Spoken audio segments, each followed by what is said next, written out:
I left at 2 in the morning carrying only the leverage to destroy them. While they flaunted a $550,000 Mercedes as a reward, I got nothing. But when I was crowned youngest CEO, I texted our group chat just 2 words: missed me. They didn't realize that the car wasn't a gift. It was a trap. This isn't a story about jealousy. It is about the price my family paid for selling out the wrong daughter. My name is Amelia Stonebridge. The digital clock on the stainless steel microwave read exactly 2 in the morning when I decided that I was done being the ghost in my own life. The house in Windermere Glen was silent, settling into the heavy, expensive slumber of a family that slept soundly because they had someone else to carry their worries for them. I stood in the foyer with the cool tile pressing through my socks, holding nothing but my laptop bag. My entire life, 27 years of obedience and silent contribution, had been condensed into a single leather satchel and the clothes on my back. I did not pack a suitcase. A suitcase implies a journey or a vacation, something temporary. A suitcase suggests that you might come back to unpack it. I was not coming back. My phone vibrated against my hip, a violent buzz in the stillness. I pulled it out, the screen lighting up the darkened hallway with a harsh artificial glare. It was the family group chat, titled Stonebridge Inner Circle. Even at this hour, it was active. My sister, Delaney, was too excited to sleep, and my mother was feeding that excitement like she was stoking a fire. Can't wait for the reveal tomorrow. It's going to be iconic. Delaney had texted, "You deserve the world. Baby girl, best day ever." My mother, Noelle, had replied, "Don't forget the videographer arrives at 9 sharp. My father, Gareth, added. I stared at the messages, the blue bubbles stacking up like bricks in a wall that had been built to keep me out. They were talking about the car, the Mercedes. I slid my thumb over the power button and held it down until the screen went black. I did not want to see another exclamation point. I did not want to read another word about the grand ceremony they had planned for the morning.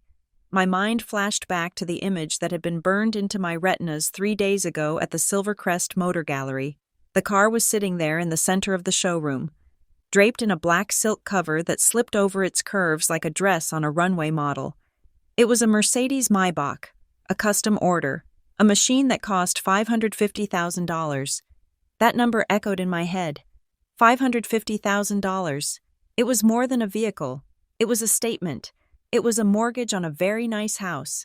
It was a lifetime of security. And tomorrow, my parents were going to hand the keys to Delaney, who had never worked a 40-hour week in her life, while I stood in the background and clapped. I looked around the living room one last time. The moonlight filtered through the sheer curtains, illuminating the space in grayscale. My eyes landed on the oversized sectional sofa, the one imported from Italy. I had paid for that. I remembered writing the check, my father promising me it was just a short-term loan until his bonus cleared. That was 4 years ago. I looked at the new hardwood floors, the result of a renovation I financed because my mother said the old carpet was depressing her. I looked at the state-of-the-art entertainment system. Every single item in this room had a piece of my bank account attached to it, yet my name was not on a single deed or title. I was the infrastructure of the Stonebridge family. I was the plumbing and the electricity, essential but hidden behind the walls, only noticed when I stopped working. Delaney was the chandelier. We have to prioritize Delaney this time. My mother had said to me in the kitchen just last week, slicing an apple with a terrifying casualness. She is on the brink of something big with her brand. She needs the image. Amelia, you are the stable one. You can handle the weight. You always understand. I did understand. I understood that prioritize Delaney was code for sacrifice Amelia. I understood that my stability was not a trait they admired, but a resource they exploited. I walked to the front door and disengaged the lock. The click sounded like a gunshot in the quiet house, but no one stirred. They were sleeping in the deep sleep of the guiltless. I stepped out into the cool night air of Windermere Glen. The neighborhood was perfectly manicured, the lawns looking like black velvet in the darkness. It was a cage disguised as a paradise.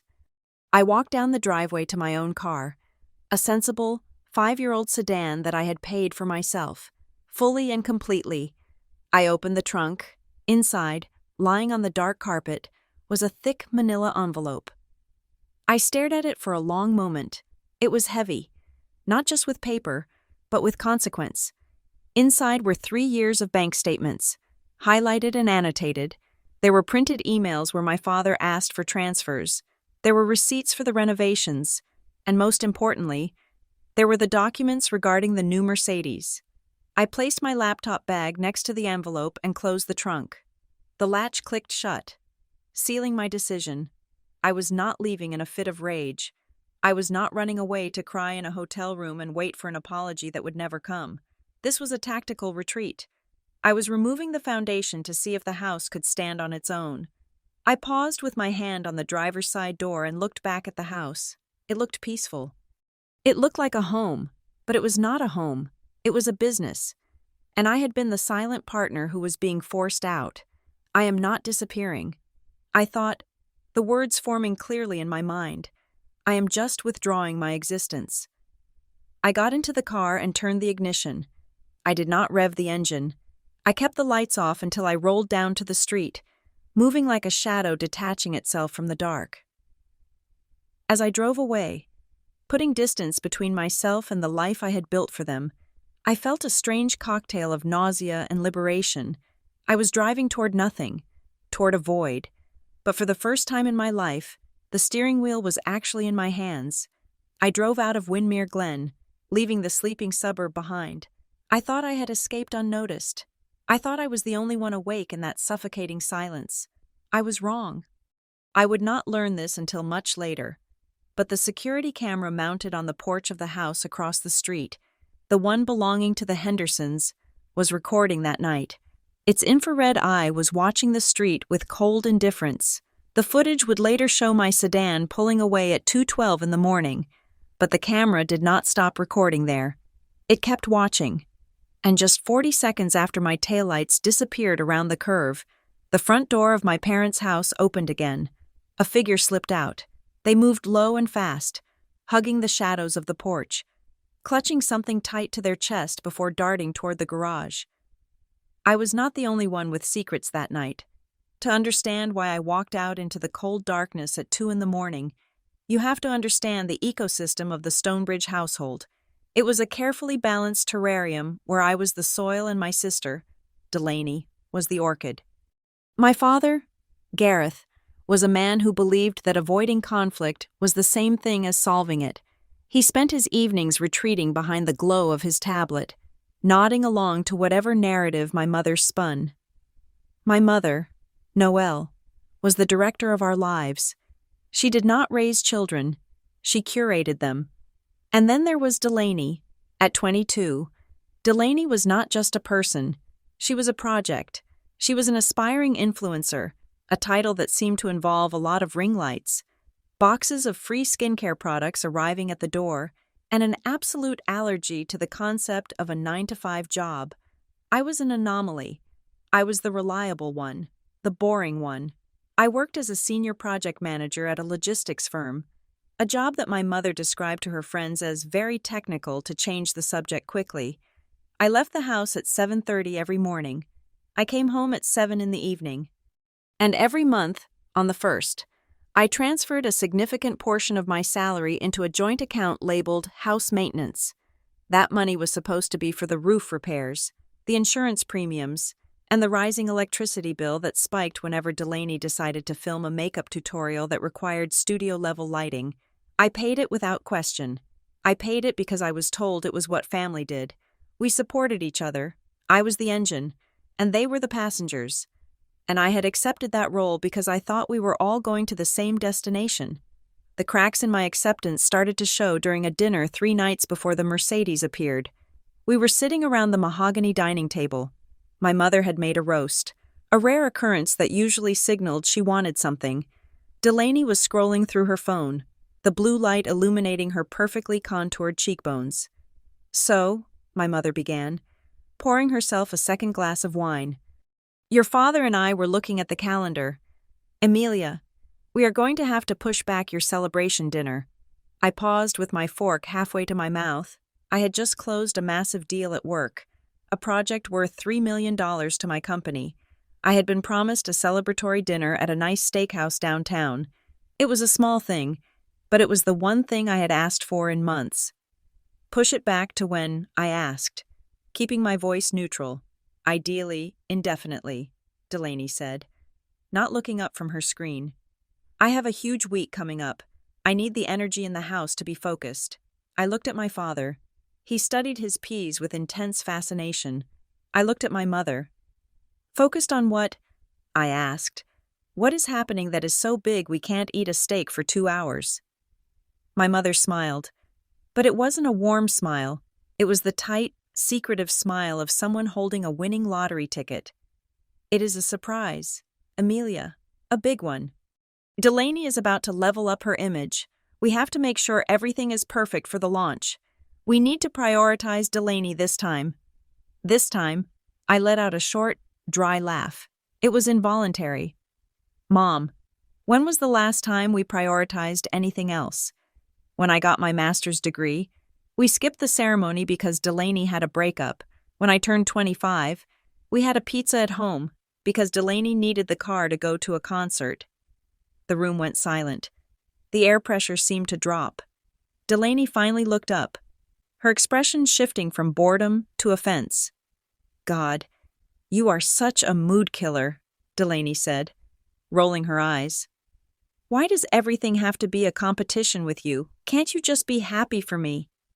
I don't even know what I'm supposed to be happy about, I countered. My mother reached across the table and placed her hand on mine. Her skin was cool. Amelia, stop it. You are the oldest.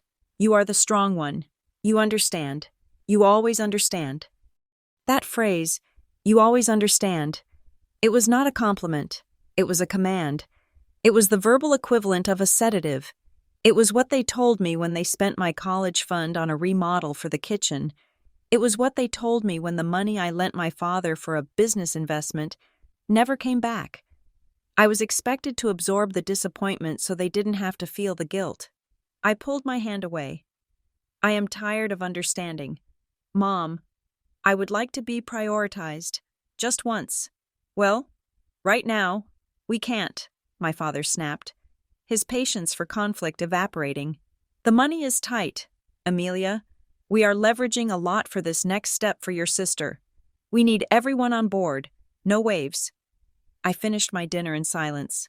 The roast tasted like ash. Later that night, unable to sleep, I sat in my room with my laptop. My father's comment about money being tight gnawed at me. I knew exactly how much I contributed. I transferred $3,500 every single month to the family account. I paid the internet bill directly. I paid for the landscaping. If money was tight, it wasn't because of a lack of income, it was because of a hemorrhage.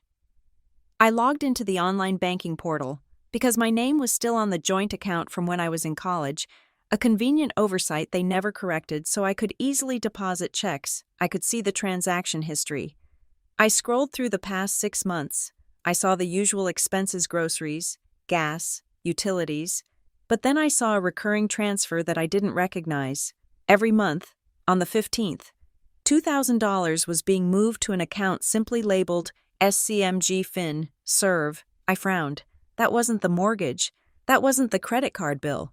I opened a new tab and searched for the acronym. Nothing obvious came up immediately. I dug deeper, looking at the routing numbers associated with the transfer. It traced back to a financing arm of a luxury dealership group. My heart began to hammer a slow, heavy rhythm against my ribs. My parents drove 5-year-old cars. I drove a sedan I had bought with cash. We didn't have a car payment that size. $2,000 a month was not a car payment. It was a mortgage on wheels. I was about to close the laptop, telling myself I was being paranoid, that maybe it was a loan for the house repairs that was structured oddly. Then, a notification slid onto the top right corner of my screen. It was an email from my personal bank, the one I used for my savings, the one my parents shouldn't have access to. The subject line made the blood drain from my face. Credit alert inquiry from Silvercrest Financial. I clicked it, my fingers trembling slightly. It wasn't just an inquiry, it was a follow-up. A secure message in my inbox was waiting. I opened it. The text was cheerful. professional, and absolutely terrifying. Congratulations. Amelia.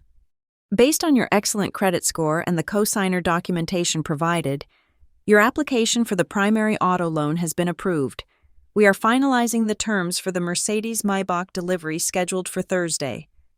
I sat frozen.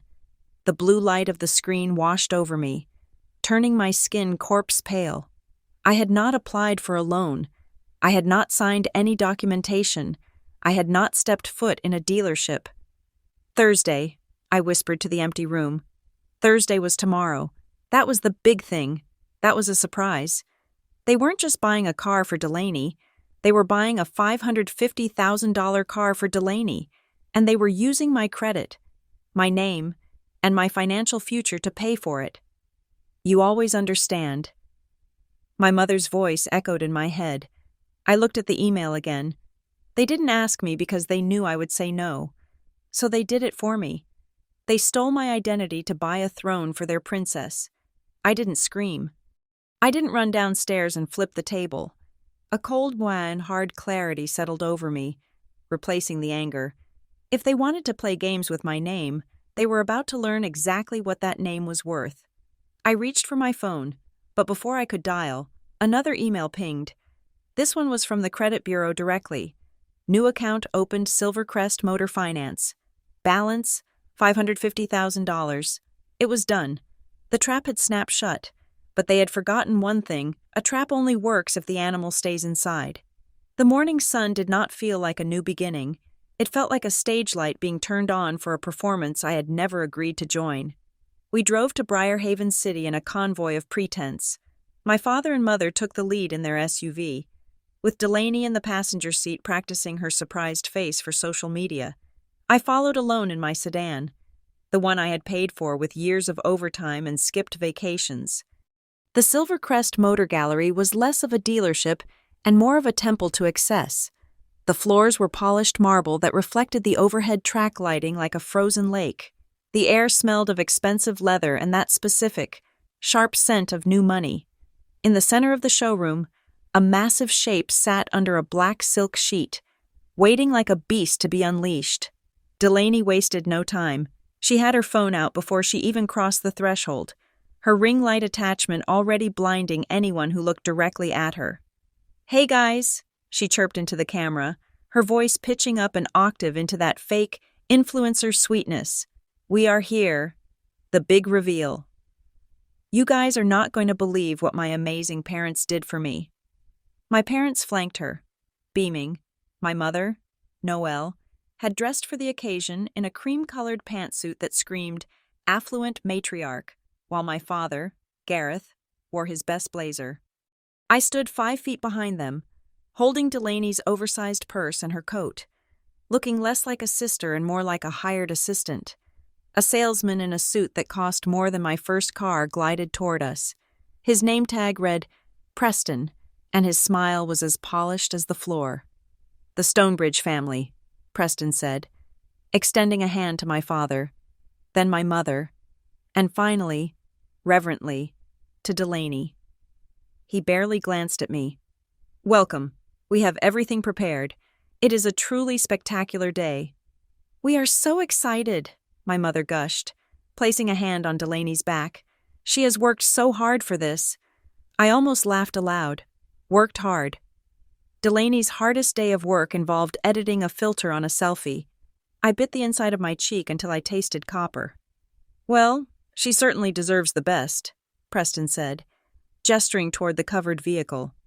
"And I have to say, it was a pleasure processing this file. Usually, a purchase of this magnitude takes days to underwrite, but—" He chuckled, a smooth practice sound. "With that cosigner profile, it was the fastest approval I have seen all month. Solid credit history makes my job so much easier." The air in the room seemed to freeze. I stepped forward, dropping Delaney's coat onto a nearby leather chair. "Cosigner?" I asked, my voice cutting through the ambient jazz music. "I thought this was a gift from my parents. Why would you need a cosigner?" My mother's head snapped toward me. Her eyes were wide, panicked. She stepped physically between me and the salesman, her back to him, facing me with a look of pure warning. "It is just terminology, Emilia," she said, her voice tight and loud, drowning out whatever Preston was about to say. "Just banking jargon.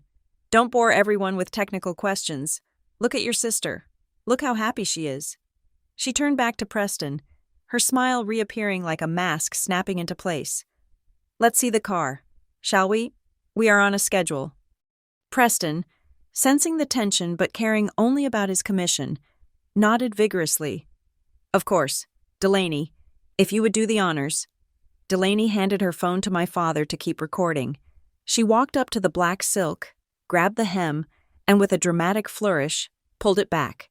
The Mercedes Maybach was two-tone, obsidian black and silver, gleaming under the lights.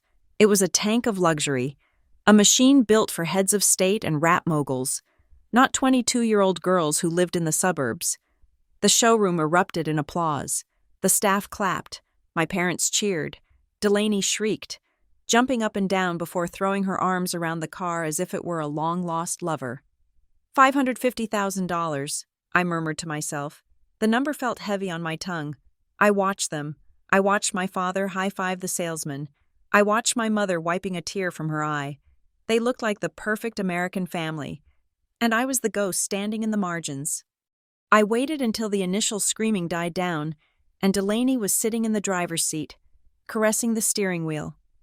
I walked up to the open window. My mother and father were standing right there, admiring the dashboard. "It is beautiful," I said. "Isn't it?" my mother said, breathless. "It suits her perfectly." "It really does," I agreed. Then, I looked my mother dead in the eye. "Since we are in such a generous mood, and since the family finances are clearly doing so well, I wanted to ask about that tuition assistance again, the management certificate. It is only $15,000. If I start next month, I can get that promotion by the end of the year." The joy on my mother's face evaporated instantly. It was replaced by a look of sheer exhaustion, as if I had just asked her to donate a kidney. "Emilia," she sighed, shaking her head. "Not now. Why do you always have to make everything about you?" "It is $15,000. Mom, this car is over $500,000. "That is different," my father interjected, not looking at me, his eyes still glued to the leather seats. "This is an investment in Delaney's brand. That certificate of yours, it is just extra school. We cannot afford to bleed money right now. You know we don't have the liquidity for two big expenses at the same time." "Liquidity?" I repeated. "Right. Stop being selfish," my mother hissed, leaning in close so the salesman wouldn't hear. "Just be happy for your sister. For once in your life, stop keeping score." She turned back to the car, beaming at Delaney through the glass. "Smile. Honey, look at the camera." I took a step back, then another. I watched Delaney pose, gripping the wheel like it was a scepter. She didn't look at me. Neither did my parents. In that moment, surrounded by chrome and glass, the truth finally settled into my bones, heavy and absolute. I wasn't a member of this family. I was a resource. I was a battery they drained to keep their own lights on. When I asked for a recharge, they called me selfish. They had used my credit, my history, my name, the only things I truly owned, to buy a toy for the golden child. And they didn't even have the decency to lie well about it. My phone buzzed in my pocket. I pulled it out, expecting a work email or maybe a notification from the bank. It was a text message. The number was unknown. The area code local but unfamiliar. I unlocked the screen and stared at the message. It was short. 3 sentences that made the hair on the back of my neck stand up. I saw who signed the papers. They didn't think anyone was watching. Check your credit report. Now. I looked up from the phone, scanning the showroom. I saw only strangers in my family, who were strangers in their own right. Whoever sent this knew, and for the first time in days, I didn't feel alone. I felt armed. I sat in the front seat of my sedan, parked 3 blocks away from the Silvercrest Motor Gallery. My hands were shaking, not from fear, but from a cold, vibrating rage that started in my marrow and radiated out to my fingertips. I had opened the credit monitoring app on my phone, The screen was bright and unforgiving. There it was. A new account. Silvercrest Financial Services. The principal amount was $550,000. Status active. Liability joint. I clicked on the details. The loan originated yesterday. My name was listed not just as a reference, but as a co-signer and guarantor. In the eyes of the law, I was just as responsible for that luxury tank as the person driving it. Actually, I was more responsible, because Delaney had no income, and my parents had leveraged assets they likely did not own outright. If Delaney missed a payment, and she would, because she viewed bills as suggestions rather than obligations, the bank would not call her. They would come for me. They would garnish my wages. They would destroy the credit score I had spent 10 years polishing like a diamond. I did not scream. I did not throw the phone. I entered a state of hyper-focus that usually only happened during a crisis at work. I took screenshots of everything. I downloaded the full PDF report. I logged into my email and searched for any correspondence from the dealership. I found a DocuSign confirmation in my trash folder. I stared at the timestamp. Tuesday, 11:45 at night. My mind raced back to Tuesday. I had gone to bed early, exhausted from a project launch. I had left my laptop on the kitchen island charging. My father, Gareth, had been downstairs watching television. He had asked to borrow it, claiming his tablet was dead and he needed to check a fantasy football score. It was such a mundane request. Sure, Dad. The password is the same. He hadn't been checking football scores.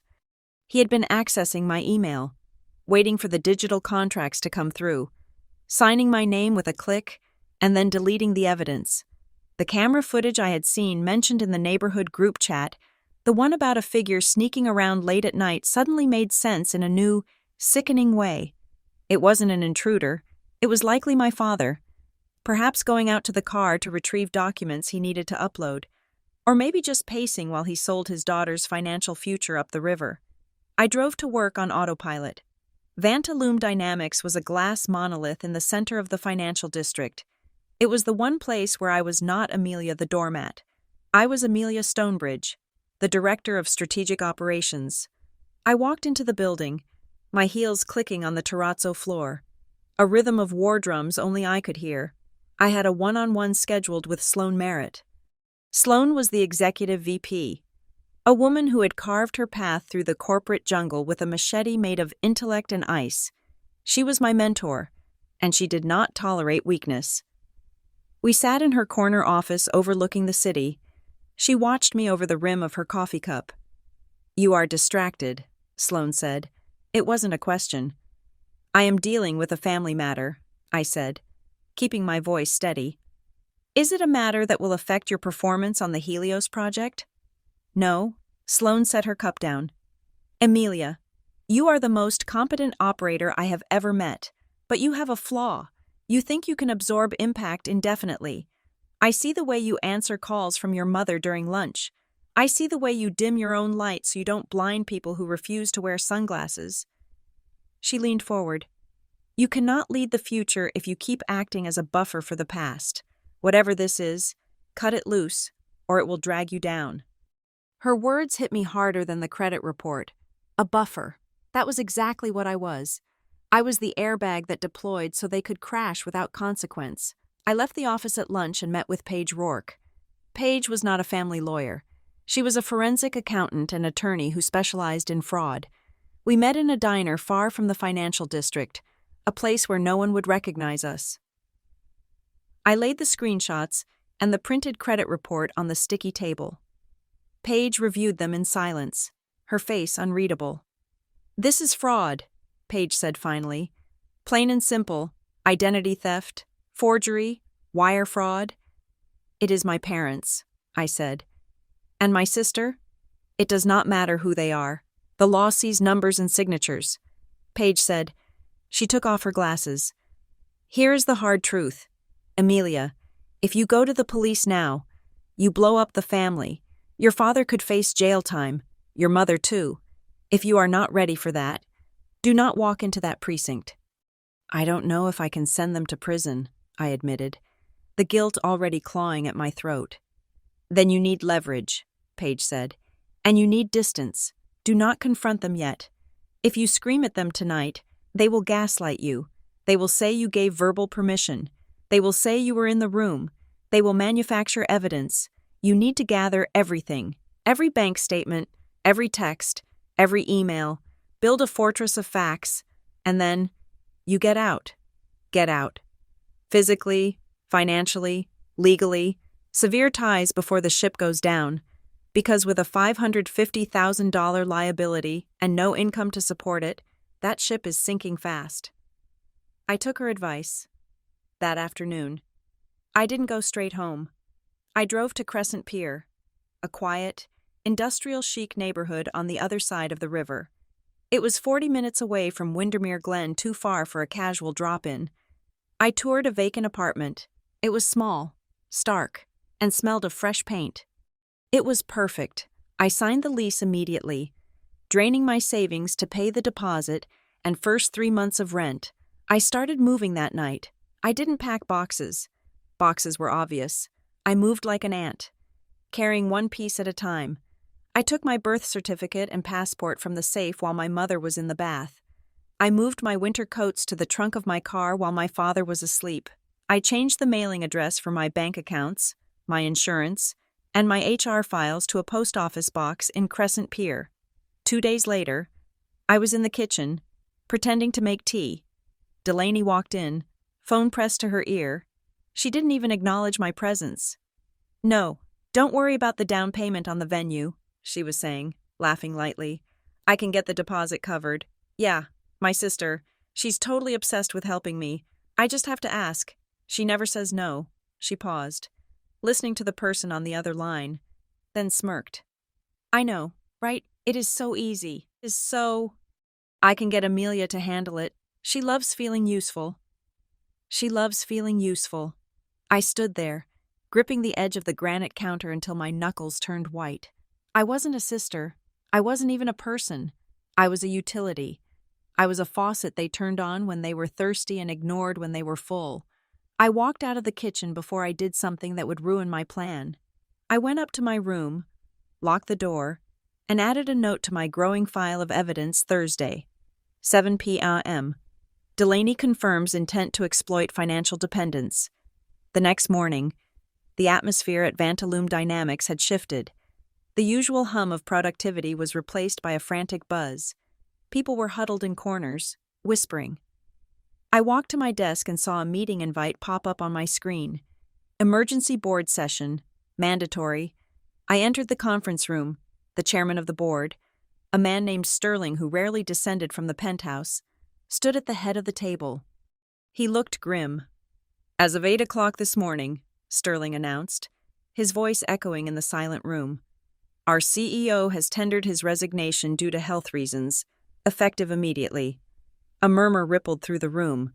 We all knew health reasons was corporate code for a scandal or a forced ouster, but that didn't matter. What mattered was the vacuum of power. "We are entering a critical phase with the Helios project," Sterling continued. "We cannot afford a gap in leadership. The board is initiating a search for a permanent replacement, but we need an interim CEO to steer the ship for the next 90 days. Sterling looked around the room. His eyes landed on me. "We need someone who knows the operations inside and out.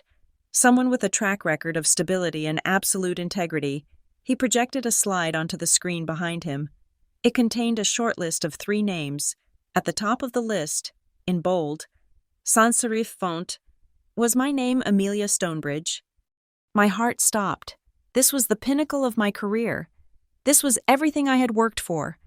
Being named interim CEO at my age would make me the youngest executive in the company's history. It was a life-changing opportunity. But then the cold reality washed over me. I was about to be vetted.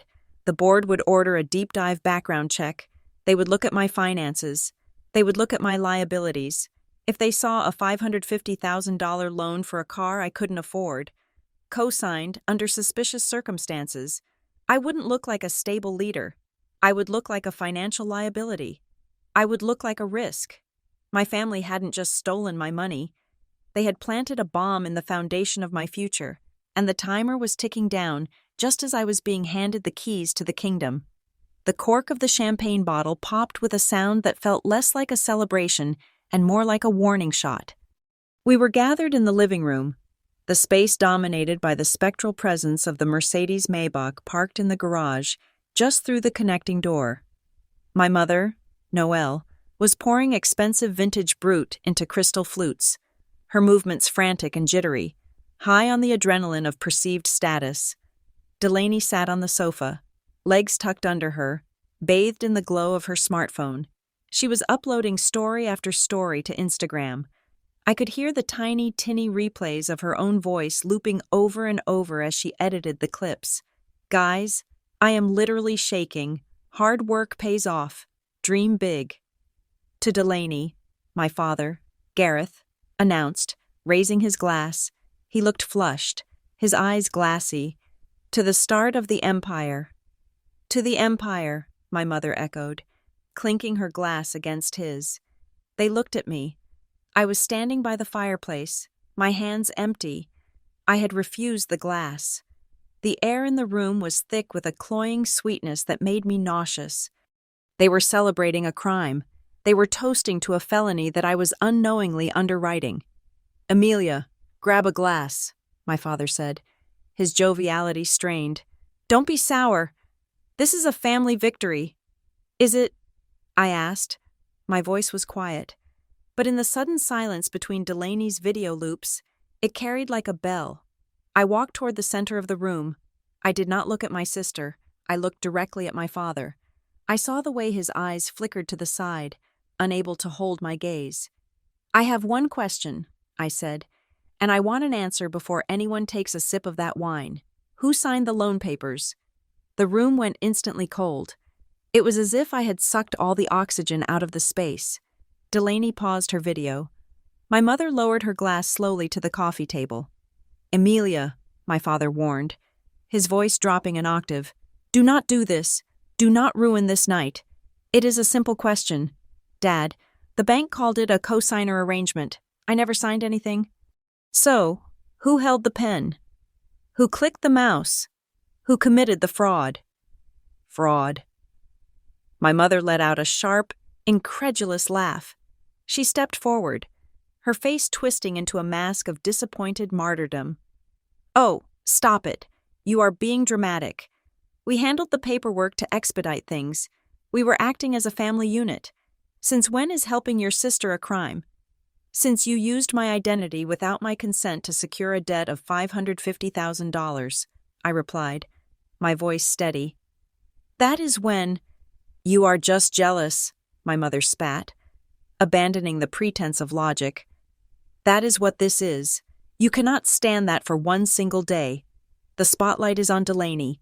You are jealous because she has the spark and you are just the worker.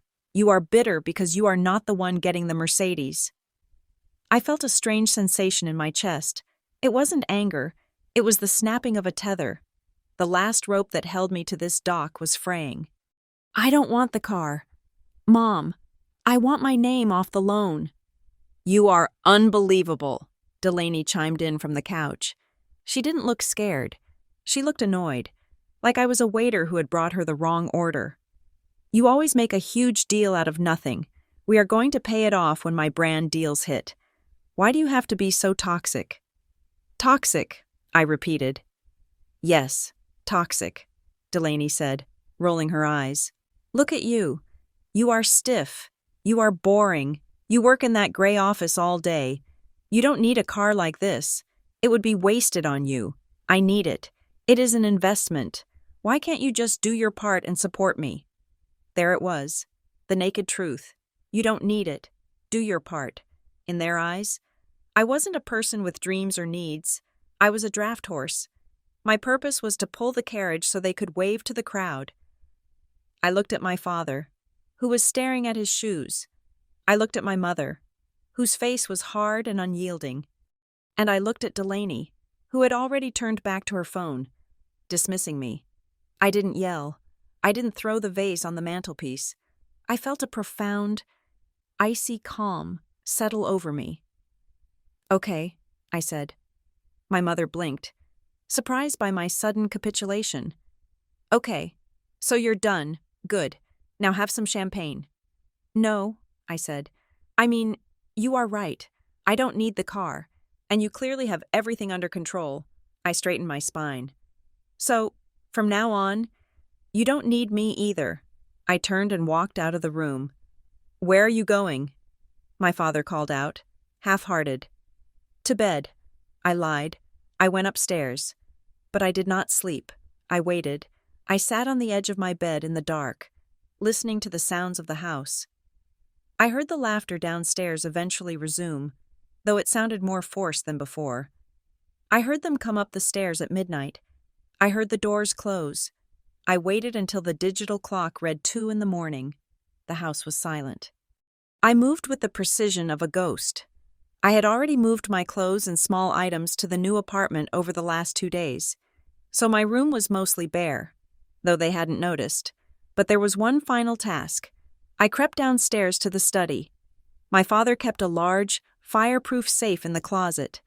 It contained the family's vital organs, birth certificates, deeds, bonds, and the original purchase agreements for everything we owned. I knelt before the keypad. My father was a man of habit, not security. The code was Delaney's birthday. It had been for 10 years. I punched in the numbers. 0822. The mechanism clicked. A soft mechanical yield in the silence. I pulled the heavy door open. I didn't take everything. I wasn't a thief. I only took what was mine, and what would prove the crime.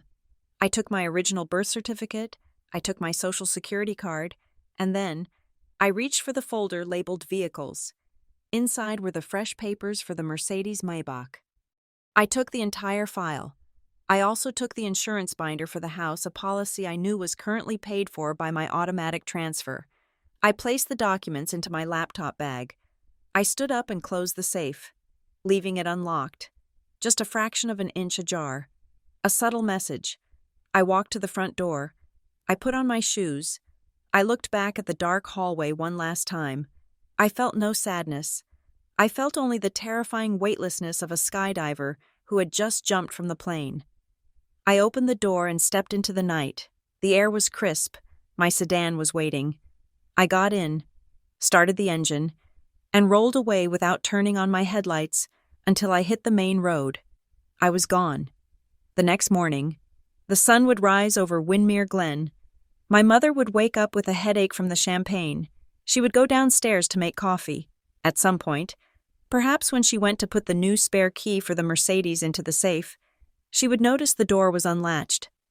She would open it. She would see the empty space where the car's title and the loan agreement, the evidence of their fraud, used to be.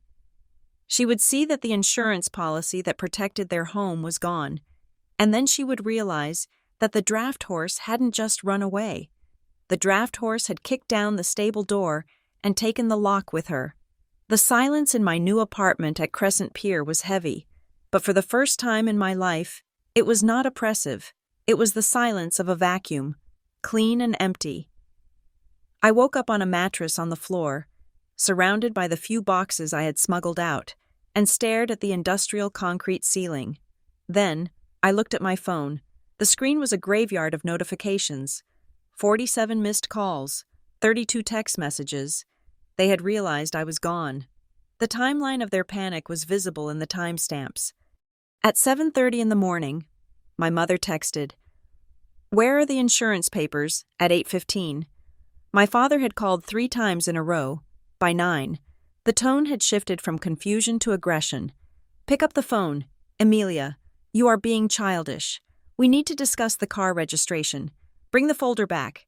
You are embarrassing us." I did not reply. I set the phone to Do Not Disturb and made coffee in the small kitchenette. I was not hiding. I was unavailable. There is a difference.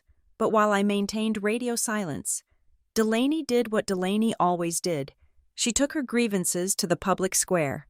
I opened Instagram on my laptop. Delaney had posted a photo of herself leaning against the hood of the Mercedes Maybach. She was wearing oversized sunglasses and a pout that was carefully calibrated to elicit sympathy. The caption read, "Sad that some people can't handle my success. Jealousy is a disease. Sending love to the haters in my own family who walked out on me." She had tagged me. I scrolled down to the comments, expecting the usual chorus of adoration from her follower bots. Instead, I saw something that made me sit up straight. Mrs. Gable, our next-door neighbor in Windermere Glen, a woman who spent her days gardening and watching everything, had commented, "Honey, isn't that the sister who paid for your roof repair last year? I thought she was the one with the job." Another comment from a girl I went to high school with. "Wait, didn't Amelia co-sign your student loans too? Jealousy seems like a stretch." Delaney had deleted the comments within minutes, but the damage was done. The narrative she tried to spin was hitting the wall of reality. People in our circle knew the math didn't add up. A 22-year-old with no income doesn't buy a car worth $550,000 unless someone else is bleeding for it. My moment of schadenfreude was interrupted by a notification from my bank app. It was a security alert regarding the new auto loan account. Payment schedule. Update: first installment of $4,800 due in 20 days. My stomach dropped. The clock was ticking. I needed to kill this loan before the first payment was missed, or my credit would take a hit I might never recover from. I called Paige Rourke. "I have the documents from the safe," I told her, skipping the pleasantries. "I have the original loan agreement they hid. It has a signature that looks like mine. But the pen pressure is wrong. It is clearly a tracing." "Good," Paige said, her voice crisp over the line. "But handwriting analysis takes time and can be contested. They will claim you gave verbal authorization and they just signed on your behalf for convenience. We need proof of intent. We need to place them at the scene of the crime." "The scene was my laptop," I said. "In my kitchen." "Did anyone see them?" I thought back to the neighborhood group chat. The mention of the figure outside. "Hold on," I said. "I need to call a neighbor." I hung up and dialed Tessa Larkin. Tessa lived directly across the street from my parents. She was the only person in Windermere Glen I truly trusted, mostly because she despised the performative nature of the neighborhood as much as I did. "I saw the Instagram post," Tessa said immediately. "Delaney is getting roasted in the group chat. People are taking screenshots before she deletes them. Tessa, I need a favor. A big one. Do you still have that motion-activated camera on your porch? The one pointed at my parents' driveway?" "The one I installed to catch the delivery guy throwing my packages." "Yes. Check the footage from Tuesday night, between 11 and midnight. Give me 5 minutes.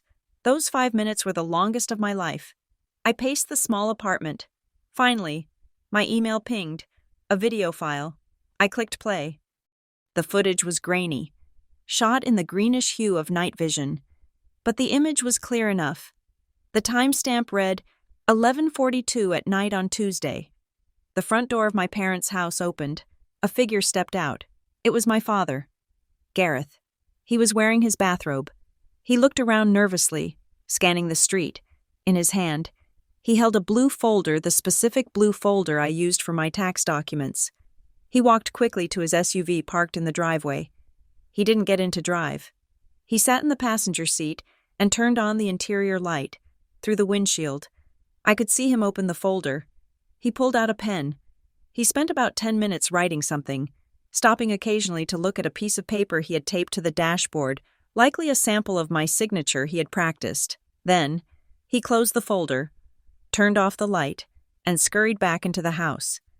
He hadn't done it on my laptop.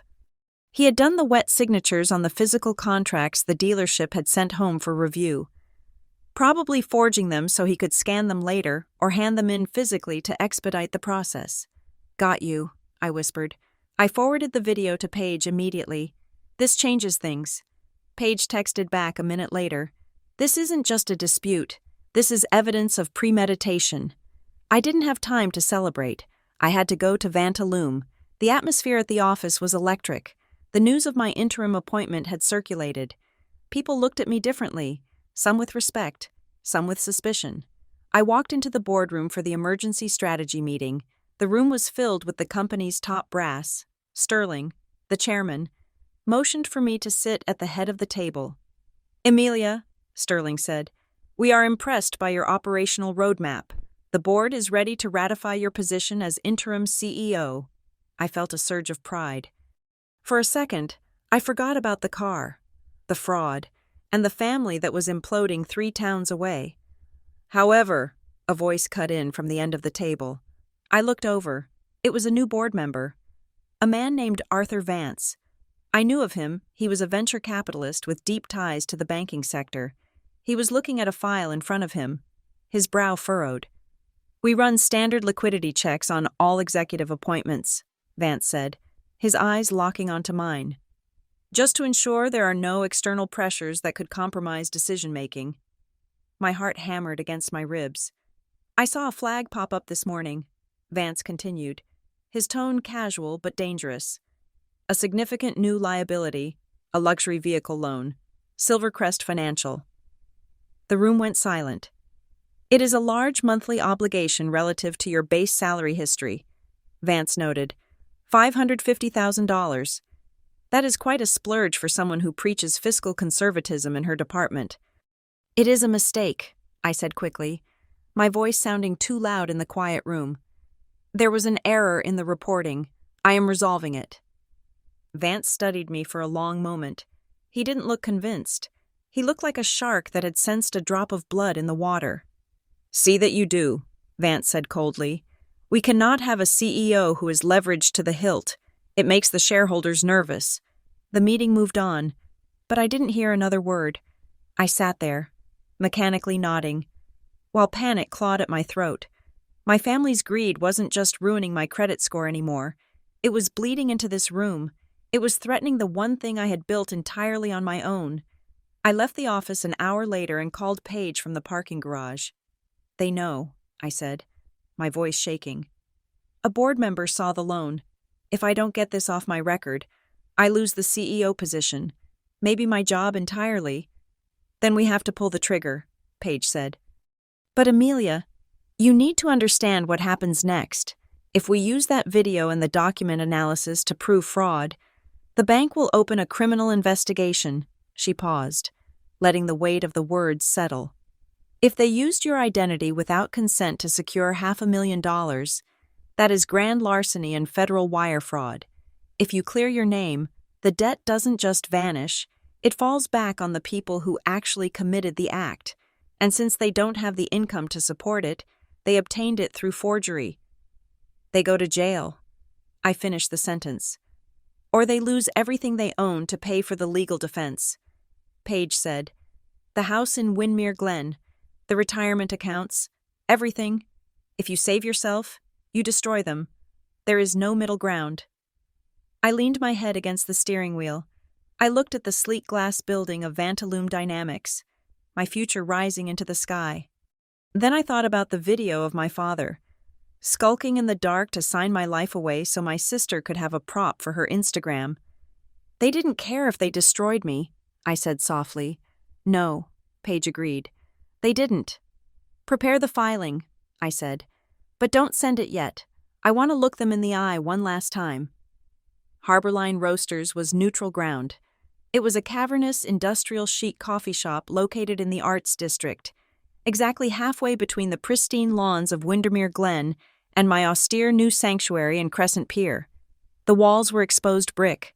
The espresso machine hissed like a steam engine, and the clientele consisted mostly of freelancers glued to MacBooks who would not care if a family dynasty imploded at the table next to them. I arrived 15 minutes early. I chose a table in the back corner, facing the entrance. I wanted to see her come in. I wanted to see the exact moment the performance dropped. At 10 o'clock sharp, the obsidian Mercedes Maybach pulled up to the curb. It was comically large for the narrow city street, a whale in a goldfish pond. Delaney stepped out. She was wearing oversized sunglasses, a beige trench coat that cost more than my first apartment's rent, and holding a designer handbag like a shield. She didn't look like a sister coming to a reconciliation. She looked like a celebrity arriving at a deposition. She ordered an oat milk latte, scanned the room, and spotted me. A smile plastered itself onto her face, not a genuine smile, but the muscle memory of one. She walked over, her heels clicking a sharp rhythm on the concrete floor. "Amelia," she breathed, leaning in for a hug that I did not return. She pulled back, unbothered, and sat down. God, you look tired. Are you eating? Mom is worried sick. Cut the script. Delaney, I said. My voice was low, flat, and devoid of warmth. I didn't touch my black coffee. Delaney blinked, her smile faltering for a fraction of a second before she reassembled it. Wow. Okay. Hostile much. I am trying to bridge the gap here. You just vanished. Amelia, you left the house at 2 a.m. like a fugitive. The house feels so empty without you. Dad is pacing the floors. Mom cries every time she walks past your room. They are not crying because they miss me, I said. They are crying because I took the insurance papers. Delaney waved a hand dismissively, the diamond bracelet on her wrist catching the light. Paperwork. It is always paperwork with you. Can't we just talk about feelings? We are sisters. I miss my big sister. She reached across the table to take my hand. I moved my hand to my lap. I have a question for you, I said, and depending on how you answer it, this will be the last time we ever speak. Delaney pulled back, a flicker of genuine unease finally cracking her influencer facade. You are being so dramatic. Do you know whose name is on the title of the car parked outside? Dad's, she said instantly. And Mom's. They bought it. It is a gift. Wrong. I reached into my bag and pulled out a single sheet of paper, a redacted copy of the credit report I had printed that morning. I slid it across the table. Look at the line item under liabilities, I instructed. Delaney picked up the paper. She squinted at the numbers. I don't know how to read these things. It is just numbers. It says the primary guarantor for the loan of $550,000 is Amelia Stonebridge. That is me. Not Dad. Not Mom. Me. Delaney stared at the paper. Her mouth opened slightly. She looked up at me, then back at the paper. The color began to drain from her face, leaving her contouring makeup standing out in stark, artificial relief. That is not right, she stammered. Mom told me you agreed to help. She said it was a family effort. Dad said he handled the paperwork to make it easier for you so you wouldn't have to come to the dealership. I never signed anything. Delaney, Dad forged my signature, and Mom lied to you. She sat back in her chair, the paper fluttering from her fingers to the table. For the first time, I saw the 22-year-old girl beneath the layers of branding. She looked small. She looked terrified. They wouldn't, she whispered. That is illegal. It is grand larceny and fraud, I corrected. And right now, I am the only reason the police are not towing that car and arresting Dad. I leaned forward. So here is your choice. Option A. You keep playing the victim. You keep driving that stolen car, and I let my lawyer file the police report tomorrow morning. The car gets repossessed. The scandal destroys your little brand, and our parents go to prison. Delaney's eyes widened, tears welling up. Or option B, I continued. You admit the truth. You tell me exactly what happened in that house leading up to the purchase. You go on record with my lawyer stating that I was not present for the signing. You help me clear my name. I can't, she hissed, looking around to see if anyone was listening. If I do that, I lose the car. You don't understand. Amelia, I need this car. Nobody needs a $500,000 car. Delaney. I do. Her voice rose, cracking with desperation. I am this close to signing a brand ambassador deal with a luxury lifestyle agency. They need to see that I live life. They want authenticity. If I show up in a Honda, they will laugh me out of the room. The Mercedes is the hook. It is the prop that makes the whole thing work. Mom said if I get this contract, I can pay everyone back in a year. I looked at her, really looked at her, and felt a wave of nausea. So that is it, I said softly. It is a prop. You are leveraging my entire financial future, my career, my reputation, just so you have a shiny background for a photo shoot. It is an investment, she pleaded, tears now streaming down her face, ruining her foundation. I am doing this for us. Once I make it big, I was going to buy you a house, I swear. You were going to buy me a house with money you made by stealing my credit. I laughed, a harsh, dry sound. Do you hear yourself? You are building a castle on a sinkhole, Delaney, and you threw me in to fill the gap. I didn't know, she sobbed, grabbing a napkin to dab at her eyes. I just wanted the contract. I didn't tell Dad to forge your name. I let them handle it. I didn't ask questions. Exactly, I said. You never ask questions. You just take the keys. You take the dinners. You take the tuition. And you never ask who is paying the bill. I stood up. The metal chair scraped loudly against the floor. Amelia, please, she begged, reaching for my sleeve. Don't go to the police. They are our parents. They just wanted to help me. I am a baby. You know how they are. I do know how they are, I said, pulling my arm away. And now I know how you are. I am not the bad guy, she cried, her voice echoing in the coffee shop, drawing stares from the laptop users. I didn't hold a gun to your head. I didn't make them do it.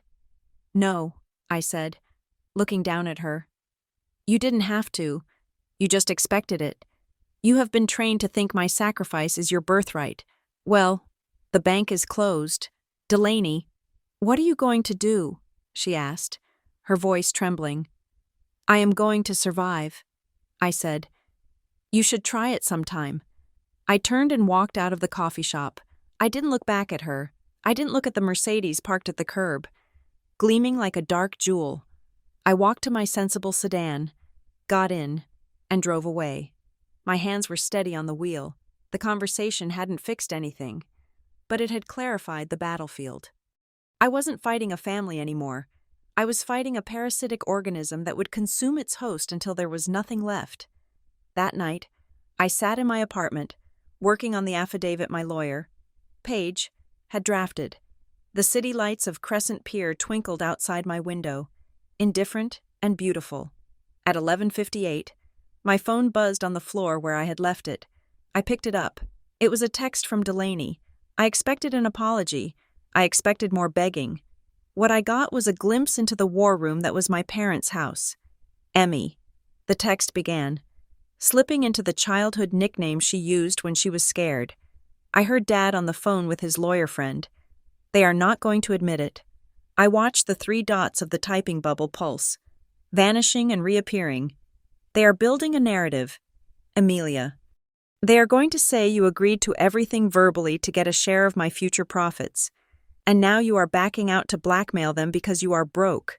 They are going to say you were the mastermind who told Dad to sign for you because you were busy at work. The final message hit the screen like a bullet. They are going to file a police report against you for extortion if you don't return the papers. They are trying to pin it all on you. I stared at the screen. A cold smile touched my lips. They were cornered rats, and they were biting. But they had made one fatal mistake. They thought I was still the daughter who was afraid of the dark. I typed a single reply. Let them try. The rumors reached me before the family did. That is the thing about a suburban network like Windermere Glen. It operates faster than fiber optic cables. I received a voicemail from my Aunt Sarah, a woman who usually only called on birthdays to ask if I was dating anyone yet. Her voice was dripping with that specific brand of concern that is actually judgment in disguise. Amelia. Honey, your mother told us about your episode. She said, we know it is hard seeing Delaney do so well, but running away, leaving them with the bills, that is not the girl we raised. You need to come home and apologize for this jealousy streak before it becomes a pathology. I deleted the voicemail without finishing it. So that was the narrative. I wasn't the victim of fraud. I was the unhinged, envious spinster sister who had thrown a tantrum because the pretty one got a toy. It was a brilliant strategy. It painted my parents as long-suffering martyrs and Delaney as the innocent success story, while casting me as the unstable villain. If I tried to defend myself now, it would just look like more screaming. I sat in Paige Rourke's office, listening to the recording of the voicemail I had saved before deleting. Paige drummed her fingers on her mahogany desk. This is defamation, Paige said calmly. We could add it to the pile, but if we sue for libel now, it becomes a he said, she said, messy domestic dispute. The court of public opinion doesn't care about facts. It cares about the best story. They are destroying my reputation to cover their crime, I said. They are banking on me staying silent to protect the family name. Then stop protecting it, Paige said. She leaned forward, her eyes sharp. Do not fight them in the mud. Amelia, wait until they are standing on a pedestal, thinking they have won. That is when the fall hurts the most. The best revenge is served on a brightly lit stage. That stage arrived sooner than I expected. At Vantaloom Dynamics, the internal tremors finally caused the earthquake we had all been expecting. The former CEO was quietly escorted out of the building following a scandal involving vendor kickbacks. The board of directors moved with ruthless speed. They didn't want a long, drawn-out search. They wanted stability. They wanted someone who knew the machinery of the company, but carried none of the old guard's baggage. Sterling called me into his office at 4 p.m. on a Tuesday. The board has voted, Sterling said. He looked tired, but decisive. We are dropping the interim title. We want you as the permanent CEO, effective immediately. We are announcing it at the annual gala this Friday. I sat there, the air in the room feeling thin. I was 27 years old. I was about to become the youngest CEO in the company's history. It was the kind of validation I had craved my entire life, the proof that competence mattered more than charisma. Thank you, sir, I said, my voice steady, though my pulse was racing. There is one thing, Sterling added, glancing at a file. Arthur Vance mentioned a concern about a large liability on your credit report. He said you were resolving it. It is resolved, I lied. It was an identity error. My legal counsel is finalizing the removal of the item this week. Good, Sterling said. We need you squeaky clean. Amelia, the press is going to be all over this. Youngest female CEO takes the helm. It is a great story. Don't let anything spoil it. The press release went out an hour later. It hit the business wires, then the local news, and finally, the social media feeds that my family monitored like hawks. The reaction was instantaneous. My phone, which had been silent for 2 days, lit up like a slot machine. First, a text from my mother. Oh my God. Amelia. I just saw the news on Channel 5. I knew it. I knew my girl was a star. We are so proud of you. Then, a missed call from my father. Then another text. Pick up. Kiddo, we need to celebrate. Let's put this silly fight behind us. You are a CEO. This changes everything. They didn't care about me. They smelled power. They smelled a salary increase that could cover the payments on a $550,000 car. They smelled a new narrative where they could be the parents of the CEO instead of just the parents of an influencer. The narrative of the jealous sister evaporated the moment I became a resource again. I didn't reply. I let the messages stack up, watching them pivot from accusations to love bombing in real time. It was fascinating and repulsive. Then came the texts from Delaney. At first, she tried the cool girl approach. Congrats, sis. That is huge. Guess we are both killing it now. When I didn't answer, the tone shifted to that fake, cloying intimacy she used when she wanted to borrow clothes. Seriously, though, come home. Mom is crying happy tears. We miss you. I miss you.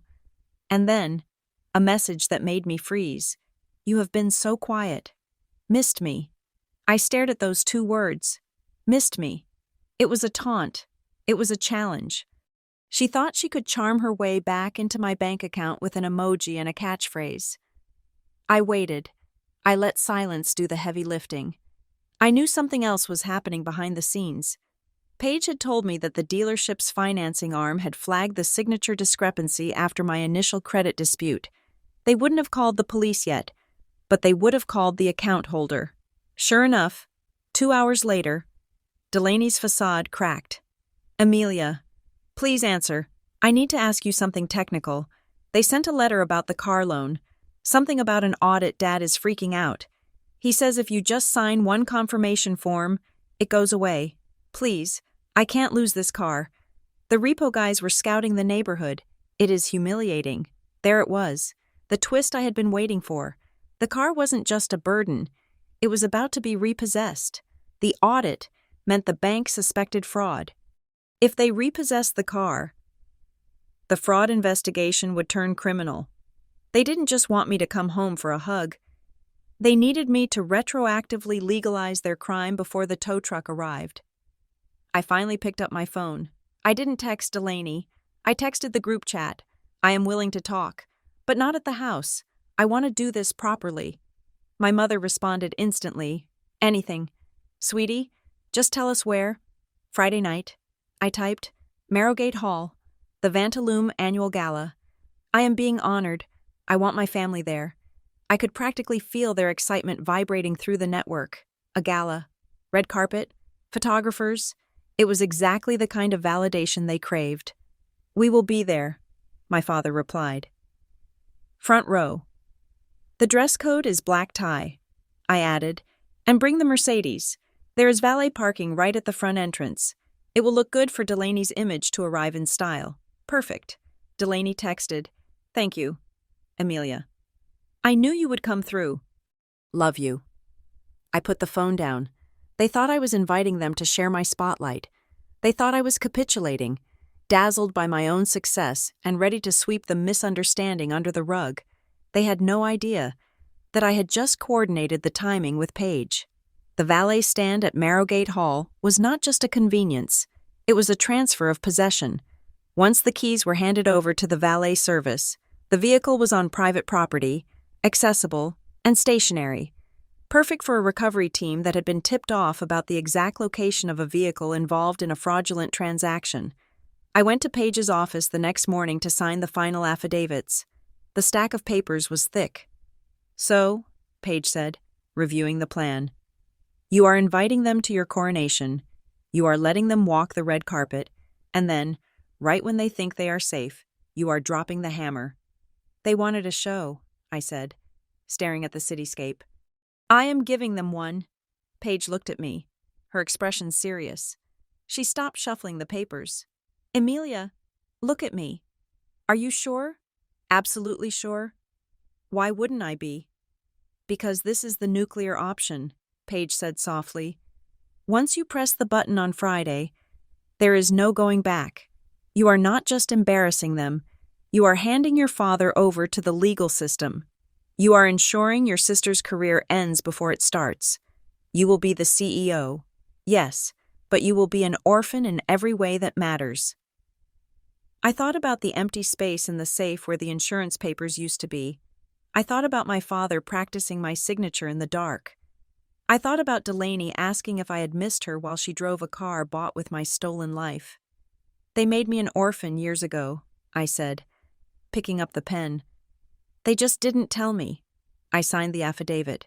The ink was dark and permanent. Press the button, I said. The mirror in my new apartment was a cheap, frameless rectangle leaning against the wall, but it was the only witness to my rehearsal. I stood before it, wearing the blazer I planned to wear to the gala, reciting the opening lines of my acceptance speech. Transparency, I said to my reflection. It is not just a buzzword, it is the foundation of trust. Without it, we build on sand. I paused. The words tasted like iron. They were true for Vantaloom Dynamics, and they were devastatingly true for the Stonebridge family. On the floor next to me lay 2 stacks of documents. The first was the strategic roadmap for the company, bound in navy blue leather. The second was a dossier I had compiled with Paige Rourke over the last 48 hours. It looked identical to the corporate file, crisp, professional, meticulously organized, but its contents were not about profit margins. It contained the forensic analysis of the forged signatures, the timeline of the bank transfers, the affidavit from the notary who admitted to never seeing me in person, and the video frames of my father signing papers in his car. I called it the Stonebridge liability. I wasn't planning to scatter these papers from a balcony like confetti. That was messy. That was emotional. I am a CEO now. I handled problems with surgical precision. I wanted to hand the truth to the people who needed to see it, at the exact moment it would do the most damage. My phone buzzed. It was Paige. It is set, she said. Her voice was tight, the professional tension of a lawyer about to execute a high-risk maneuver. I spoke with the senior investigator from Silvercrest Financial. He has been looking for the vehicle for 3 days to serve the repossession order and freeze the asset pending the fraud inquiry. I told him exactly where it will be tomorrow night. At the valet stand, I said. Correct. It is private property, but since the valet service operates under a liability waiver that allows for lawful repossession of assets, he can take it without a warrant. He will be waiting in the wings. Once those keys are handed over to the valet, the car is gone, and because of the amount $550,000, the police will be there to take statements immediately. Good, I said. Make sure he has copies of the forgery proofs. I don't want any confusion about who the suspect is. He knows. Amelia. But are you ready for the scene this is going to cause? This isn't just a tow truck. This is law enforcement crashing a black tie event. I am counting on it, I replied. I hung up and checked my messages. There was a text from Tessa Larkin. She had become my eyes and ears in Windermere Glen. He is moving things, Tessa wrote. Saw your dad carrying 2 banker's boxes out to the trunk of his SUV about 10 minutes ago. He drove off, but not toward the storage unit. Maybe a friend's house. He looks panicked. Amelia. He is looking over his shoulder like he expects the FBI to jump out of the bushes. My father was trying to scrub the crime scene. He was likely hiding the original hard copies of the loan documents, or perhaps the other financial records that showed where the rest of my house money had really gone over the years. It didn't matter. Digital footprints are harder to erase than paper trails. I had everything backed up on 3 different cloud servers. Then, the phone rang. It was Delaney. I stared at the screen. I had not spoken to her since the coffee shop, but she had been texting me incessantly, vacillating between excitement for the gala and sheer terror about the audit letters arriving at the house. I answered. Hello, Delaney. Amelia, she whispered. She sounded like she was hiding in a closet. I can't do this. I can't come tomorrow. You have to come, I said calmly. It is a big night. Mom and Dad are excited. The bank called the house phone again, she said, her voice trembling. Dad screamed at the person on the other end and ripped the cord out of the wall. He told me to pack a bag just in case we need to go on a trip after the gala. Amelia, what is going on? Why are they acting like criminals? Because they are criminals, Delaney. There was a silence on the line, heavy and suffocating. I can help you, I said, offering the lifeline one last time. But you have to meet me halfway. You have to tell the truth, not to me, to Paige. I can't, she sobbed. If I testify against them, Dad said he would cut me off. He said I would be dead to this family. He said I would be out on the street with nothing. You are already out on the street, I said. You just haven't realized the locks have been changed yet. I am scared. Amelia, they will destroy my life. I have never been on my own. I don't know how to do anything. Will they destroy your life? I repeated. The words ignited a cold fire in my gut. Delaney, look at where I am. Look at the apartment I'm standing in. I am sleeping on a mattress on the floor because they drained me dry for 10 years. They destroyed my life a long time ago. The only difference is that I didn't let them name the ruin. I built something out of it. Please, she whimpered. Just fix it. Sign the paper. Make the loan valid. I promise I will pay it back. I will get a job. I will work at Starbucks. I will do anything. Just don't let them get arrested. If you want to save yourself, I said, my voice dropping to a whisper, then tomorrow night, when the police ask you who signed those papers, you tell the truth. That is your only way out. If you lie to protect them, you go down with the ship. It is your choice. I hung up before she could beg again. My hand was shaking, not from fear, but from the adrenaline of severing the last nerve ending. She was still trying to negotiate. She still thought there was a version of this story where she got to keep the car, the parents, and the sister, all without paying a dime. The sun went down over the city, turning the sky a bruised purple. I sat by the window, watching the lights of the financial district flicker on. Tomorrow, I will be one of those lights. Tomorrow, I will be the CEO. My phone chimed one last time. It was 11:30 at night. It was a text from my mother. Noelle. I opened it. It wasn't an apology. It wasn't a congratulation. It was a preemptive strike. We are so proud to stand by you tomorrow. Sweetie, but remember, family is the only thing that matters. People will try to tear us down because they are jealous of what we have. Don't let outsiders poison you against your own blood. If you do anything to make this family look bad, if you let one word of this misunderstanding slip to those reporters or your bosses, you are not just hurting us, you are disowning yourself. If you shame us, you are no longer my daughter. Sleep well. I read the message twice. If you shame us, you are no longer my daughter. She was threatening me with the one thing she thought I still wanted, her love. She didn't realize that her love was a currency that had devalued to zero long ago. She was holding a gun to my head. Unaware that I was already bulletproof, I didn't reply.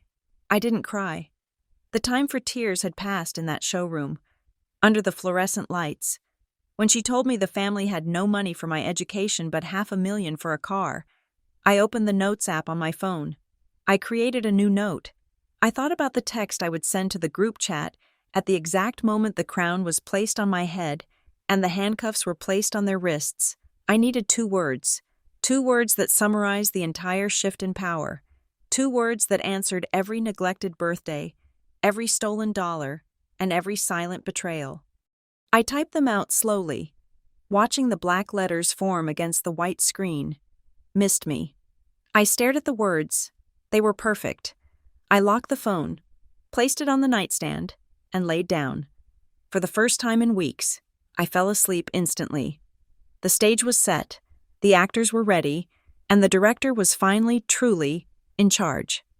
Marrowgate Hall was not merely a building tonight. It was a cathedral of industry, its limestone pillars bathed in spotlights that cut through the humid evening air. Inside, the room smelled of expensive cologne and ambition. I stood backstage, adjusting the lapels of my tuxedo jacket. My hands were perfectly steady. The trembling girl who had packed her life into a sedan at 2 a.m. was gone. In her place stood a CEO. I walked onto the stage to the sound of thunderous applause. The blinding white light washed out the faces in the crowd, turning them into a sea of anonymous admirers. "Ladies and gentlemen," the announcer's voice boomed, reverberating off the vaulted ceiling. "The board of directors is proud to introduce the future of Vantaloom Dynamics, the youngest CEO in our history, Amelia Stonebridge." The ovation was deafening. I stepped to the podium, gripped the edges, and looked out. I smiled. It was a smile of absolute, terrifying control. I gave my speech. It was short. It was precise. It spoke of integrity and the cost of building something that lasts. Every word was a subtle indictment of the people I knew were waiting for me outside. As the final round of applause erupted, I stepped away from the mic. I reached into my pocket and pulled out my phone. The screen was cool against my thumb. I opened the Stonebridge Inner Circle group chat, which had been silent for hours as they prepared for their grand entrance. I typed 2 words. Missed me. I hit send. I walked off the stage, bypassing the VIP reception. I walked straight toward the grand exit, followed closely by Paige Rourke, who carried a briefcase that contained more firepower than a loaded gun. We stepped out into the cool night air of the valet circle. It was chaos. The scene was exactly as I had choreographed it. Delaney was there, dressed in a shimmering silver gown that matched the Mercedes Maybach parked prominently in the front spot. She was posing, one hand on the hood, waiting for a photographer to snap a picture of the CEO's sister. My parents, Gareth and Noelle, were standing next to her, beaming with a pride that they had not earned, but the photographer wasn't taking pictures. He was lowering his camera, looking confused. 2 unmarked sedans had blocked the Mercedes Inn. A man in a dark windbreaker was talking to the head valet. I recognized him immediately. It was the senior investigator from Silvercrest Financial. Beside him stood 2 uniformed police officers. My father saw me first. His face, flushed with excitement a moment ago, drained of color. He looked at his phone, likely seeing the notification I had just sent. Then he looked at the police. "What is this?" Gareth shouted, his voice cracking. He pointed a shaking finger at the investigator. "Get away from the car. Do you know who we are? My daughter is the CEO inside that building." "We know exactly who the car belongs to, sir," the investigator said calmly, stepping forward. "That is why we are repossessing it. We have a seize order based on evidence of fraudulent application and identity theft." "Fraud!" my mother shrieked, clutching her pearls in a gesture so cliché it almost made me laugh. "How dare you, Amelia? Tell them—" She spotted me standing at the top of the stairs. She waved frantically. "Amelia, tell them you signed the papers. Tell them this is a mistake. Fix this." The crowd of exiting guests began to slow down. Sensing the drama, whispers rippled through the valet line. I walked down the stairs slowly, my heels clicking on the pavement. I stopped 5 feet away from them. I didn't look at the car. I looked at my father. "I can't tell them that." "Mom," I said, my voice carrying clearly in the silence. "Because it would be a lie." Gareth lunged forward, though the police officer stepped in his path. "You ungrateful little brat!" he roared, abandoning the loving father's act instantly. "You did this. You canceled the payments. You set this up to humiliate us. You are trying to sabotage your sister because you are jealous." He turned to the crowd, arms wide. "She is insane. She agreed to co-sign, and now she is backing out to extort us." I didn't yell. I didn't argue. I just nodded to Paige. "Mr. Stonebridge," Paige said, stepping into the light. She opened the briefcase and pulled out a single, enlarged photograph. "You want to talk about paperwork?" This is a still frame from a neighbor's security camera recorded on Tuesday night at 11:42. It shows you, in your vehicle, signing documents in a blue folder. Paige pulled out a second document. And this is the digital metadata from the loan application, tracing the submission to an IP address at your residence, sent while Amelia was at work. And finally, this is a sworn affidavit from the notary, who admits she never met Amelia Stonebridge in person. Gareth froze. His mouth opened and closed like a fish on dry land. The accusations died in his throat. My mother turned to Delaney, grabbing her arm. "Delaney, tell them. Tell them your sister promised. Tell them she is lying." Delaney looked at me. Her face was a ruin of mascara and terror. She looked at the Mercedes, the shiny metal trap that had been her entire personality for 3 days. Then she looked at the police officers, who were now moving toward my father with handcuffs unlatched but ready. "Delaney," my father barked. "Speak up." Delaney pulled her arm away from our mother. She took a step back, shaking her head. "No," Delaney whispered. "What did you say?" my mother hissed. "I said no," Delaney said, her voice gaining a sudden, jagged strength. She looked at me, her eyes filled with shame, but also with a strange relief. "I am not playing the part anymore. I am tired of the script." She turned to the police officer. "My sister didn't sign those papers. She didn't know anything about it. My dad did it. He told me it was handled. He told me Amelia was just a tool we could use." "Delaney," Gareth screamed, a sound of pure betrayal.